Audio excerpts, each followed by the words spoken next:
And so just going back and talking about just this question, oh God, how long will the adversary reproach or revile? That goes to show me sometimes we blame things on the enemy, and sometimes it's God.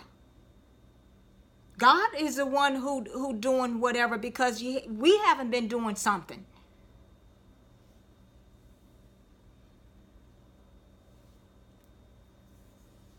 Now let's go into 11. Why do you withdraw your hand, even your right hand? Take it out of your bosom and destroy them. So we already talked about that right hand. Every time God does something is with that right hand. God's right hand, he leads and guides us. God's right hand, he destroys the enemy. And now he's saying that God's right hand is like this.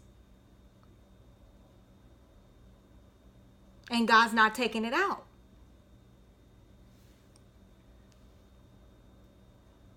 So 11, why do you withdraw your hand, even your right hand?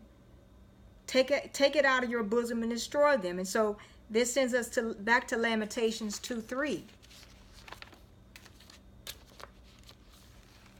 You know, Lamentations mean weeping.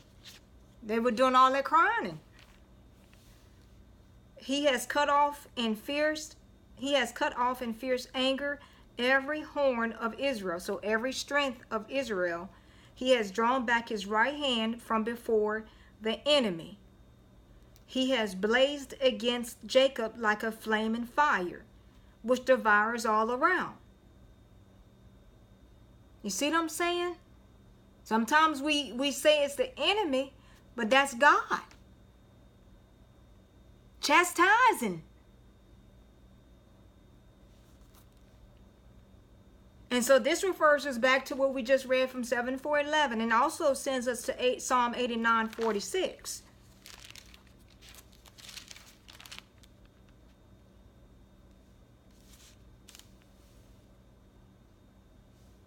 That says, how long, O Lord, will you hide yourself forever?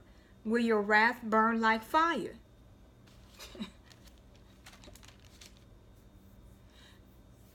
What Jesus said. That's why I'm saying, and I say it all the time, I've been saying it since we started this Psalms journey. I don't fear anybody or anything. Only one I fear is God Almighty. That's why Jesus said, fear not the one who can destroy the body. Rather fear the one who can destroy the body and the soul and cast it into hell. My fear is in God, because I know what God can do. I know what God can do. And I'm not playing around with God. And when we're going through things, we've done things to God. And then when we facing these chastisement consequences, then we thinking it's the enemy. Rebuking all kind of things. But it's our chastisement because we're not doing something that we should be doing. And he wants us to do. 12. For God is my king from of old, working salvation in the midst of the earth. So he's saying, for God, now he said, well, God is my king. Look, he don't care if nobody else ain't claiming God as being the king. God, you my king. You my everything.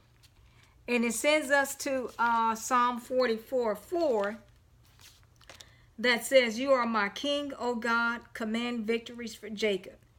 And so that's what he's crying out for Jacob's victory. For God is my king from of old. So he said he's not just my king just now. God, you've been my king. Working salvation in the midst of the earth. 13, you divided the sea by your strength. You broke the heads of the sea, or the sea monsters. You broke the heads of the sea serpents in the waters, or the sea monsters. All right. And so you divided the sea by your strength. He talking about the Red Sea. 14. You broke the heads of Leviathan in pieces. So that means a large sea creature of unknown identity. When I used to read this, I always thought it was a Loch Ness monster. It just reminded me of the Loch Ness monster, you know. But anyway, and gave him. I was young and little when I just you know, whatever. But I really thought it was the Loch Ness monster. It would be something if it was the Loch Ness monster, though, huh? Well, anyway.